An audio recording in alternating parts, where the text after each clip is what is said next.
sharp, musty odor, like forgotten linens and damp plaster, clung to Alara Vance as she hunched over a cracked ceramic mug, its porcelain radiating a faint, persistent chill against her fingertips. The only sound in the room was the sluggish drip of the faucet in the corner, a morbid metronome counting down her remaining hours. Before her, smeared on the scarred wooden table, lay a crumpled eviction notice from Mr. Davies. His breath still faintly carrying the acrid scent of pipe tobacco from his recent curt delivery. 28 years old, and the prospect of homelessness loomed with the suffocating certainty of the ever-present dampness in the air.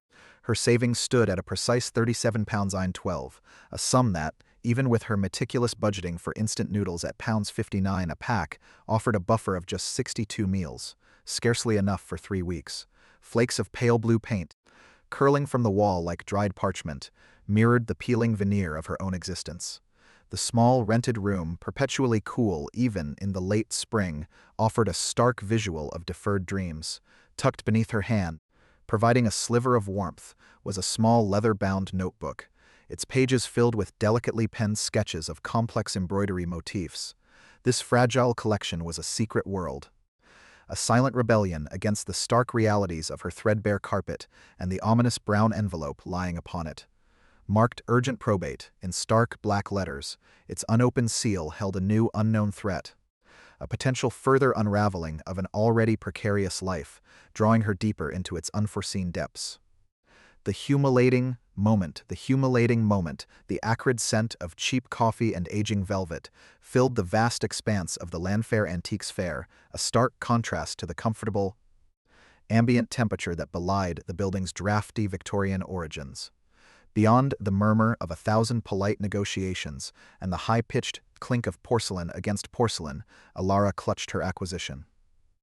The surprising heft of the faded quilted bedspread, its once vibrant floral patterns, now almost entirely consumed by the indifferent erosion of 97 years, offered a small comfort. She had paid exactly £78.95 for it at a dusty attic clearance sale, a sum she had hoped would multiply into something closer to £475, perhaps enough to cover 3 weeks of her precisely calculated rent. A ripple of cashmere and Clive Christian No. 1 perfume announced Richard Sterling III before he surfaced into view beside her small, unassuming stall. The sharp creak of his meticulously polished bespoke leather shoes punctuated the casual din, as he moved with an almost predatory grace. His Savile Row suit, a shade of charcoal so dark it absorbed the ambient light, seemed to vibrate with a self-assured authority. The unmistakable glint of a steel and yellow-gold Rolex Daytona, a 16,950 testament to his unassailable status, caught Alara's eye. His gaze, colder than the January morning outside, flickered dismissively over her display before settling onto the unassuming textile in her hands.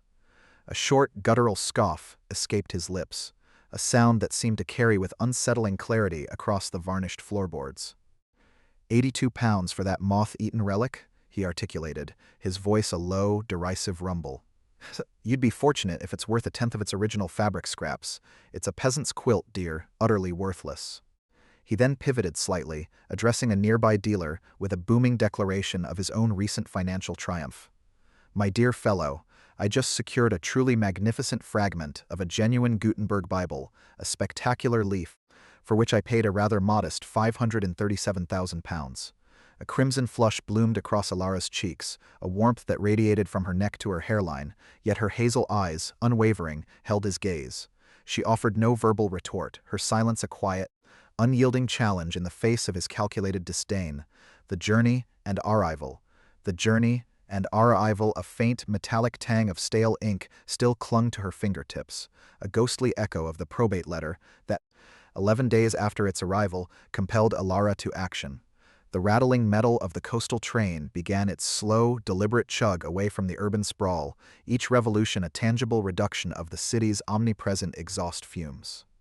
Gradually, the air shifted, first carrying the damp, sweet scent of newly turned earth, then the brisk, briny breath of the Irish Sea, the mournful, drawn-out cry of a lone gull cut through the rising wind, a desolate sound amplified by the increasing chill that permeated the thin train windows.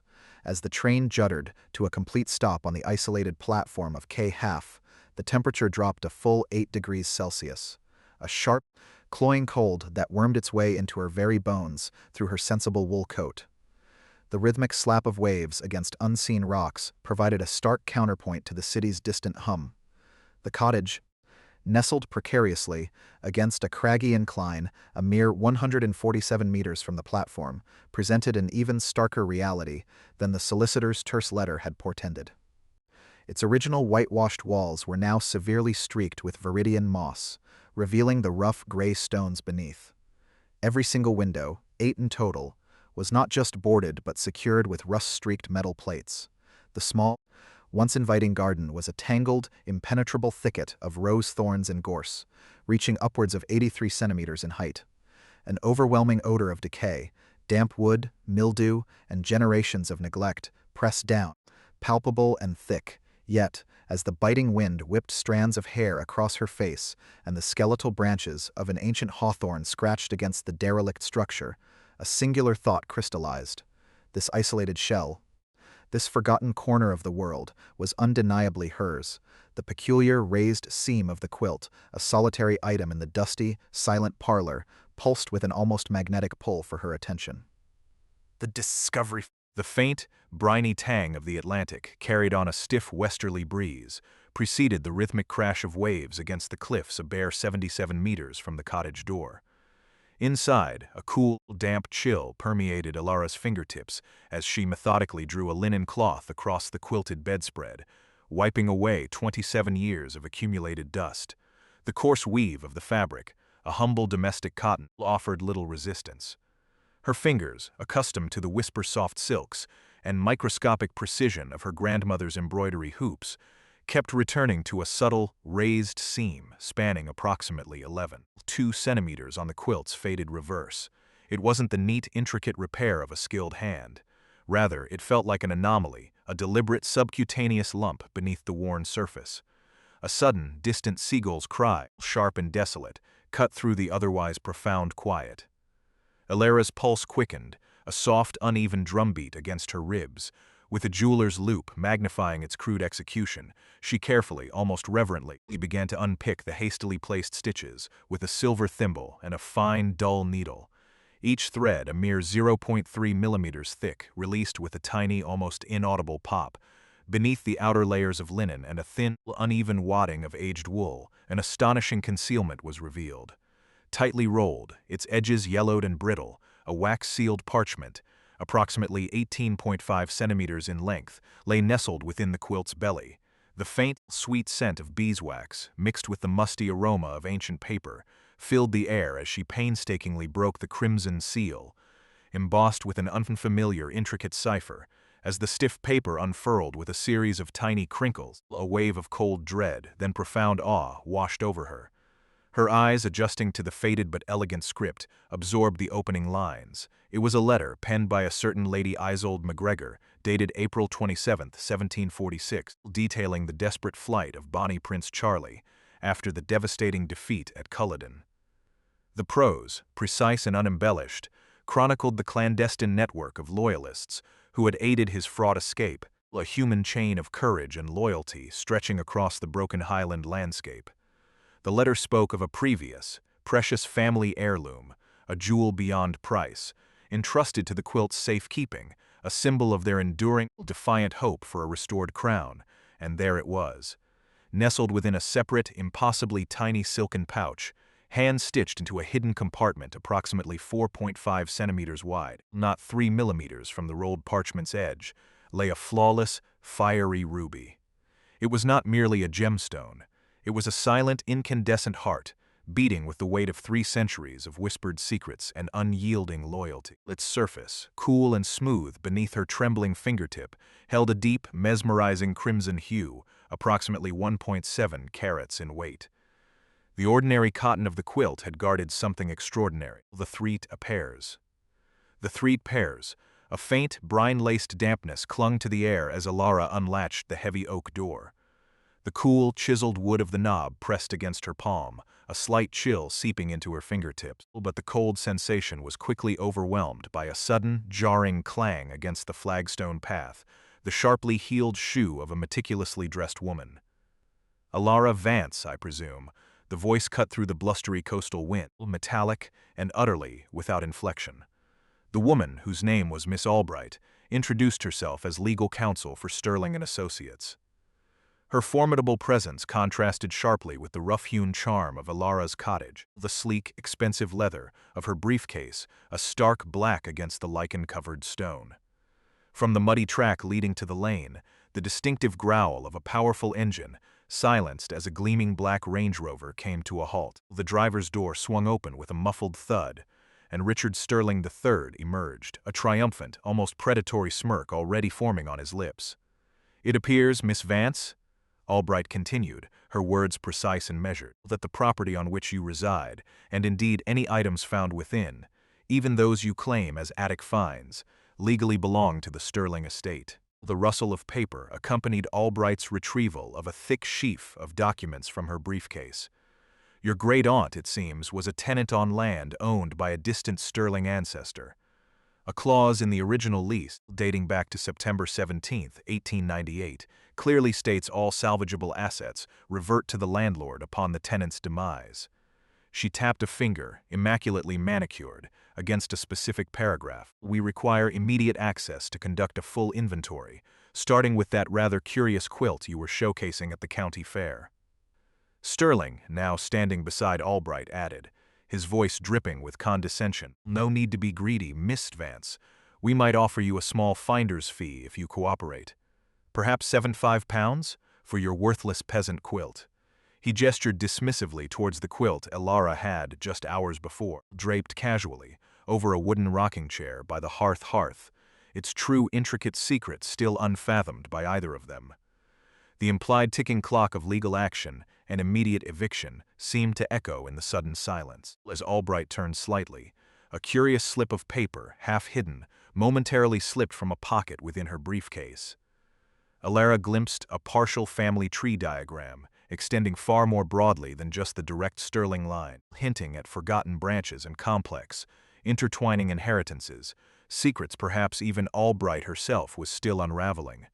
The confrontation and reversal, the faint, sweet scent of wood smoke lingering from yesterday's fire, mingled with the dry, papery smell of old documents in the cottage living room as Ilara faced Sterling and Albright.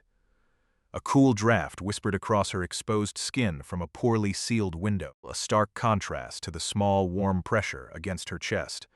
The ruby and its accompanying papers concealed beneath her jumper. The soft creak of Albright's well-worn leather briefcase as she opened it was the only sound for a moment. Albright, poised with a practiced, confident air, began to read, her voice a precise, clear tone that carried the weight of legal precedent.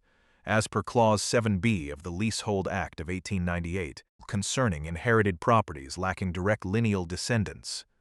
Ilara interrupted, her voice steady and even, cutting through the legal jargon. "Mrs. Albright, before you continue, I believe there's a wider context to your client's claim, perhaps involving collateral branches of his family tree that haven't been considered." From a sturdy canvas tote bag beside her, she produced a meticulously reconstructed family tree, its intricate lines and dates a testament to countless hours spent poring over local archives and parish records since Albright's unexpected arrival. This elaborate diagram, far more comprehensive than the partial family tree Albright had previously shown, now lay open across the worn oak table. Ilara's research demonstrated that while the cottage land had once been Sterling property, it had been explicitly willed, along with all movable chattels, to a collateral heir of the original Sterling landlord in 1912. Beatrice Macmillan, a distant great-aunt of Ilara's own, thereby irrevocably severing ties between the property and the main Sterling lineage. She then laid out Lady Isolde's crisply preserved letter, the tarnished silver MacGregor locket, the fragile 1709 bill of sale, and finally, with a gentle movement, unveiled the radiant blood of Culloden ruby on the worn wooden table. The gem, pulsating with a deep internal fire, immediately drew Sterling's eye away from the documents.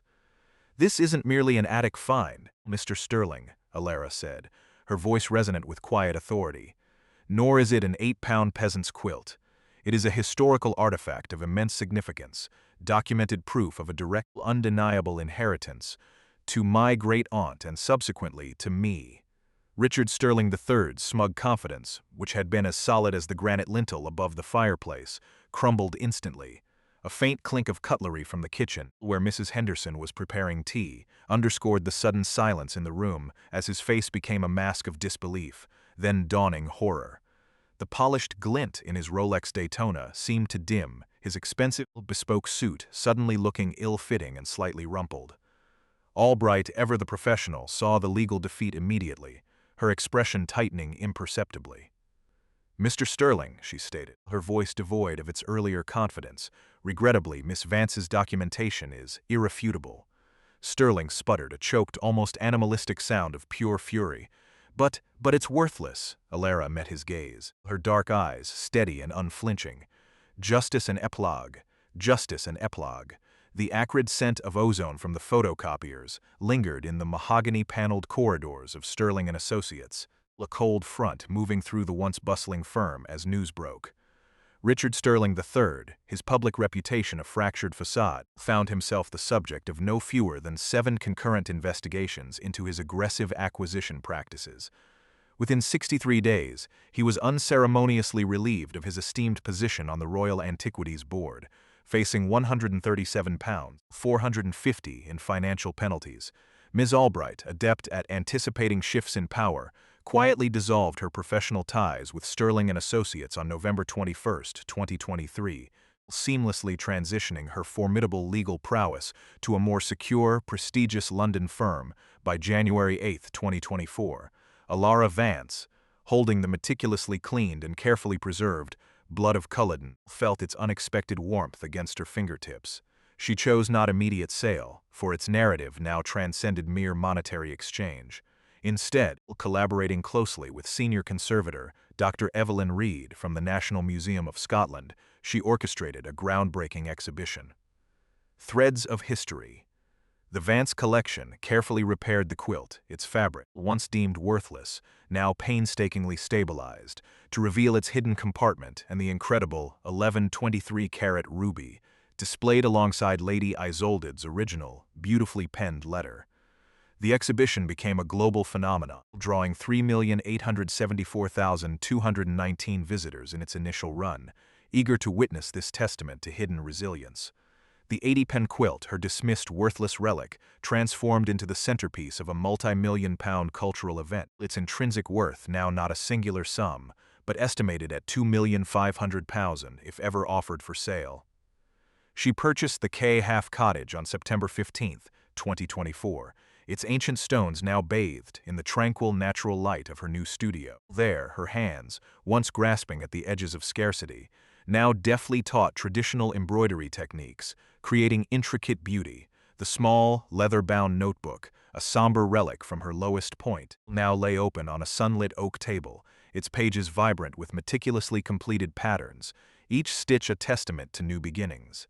Alara, once an almost invisible presence, had become undeniable, her quiet discernment a profound reminder that true value often resides not in immediate appearances, but in the untold stories and the intricate threads connecting us through time.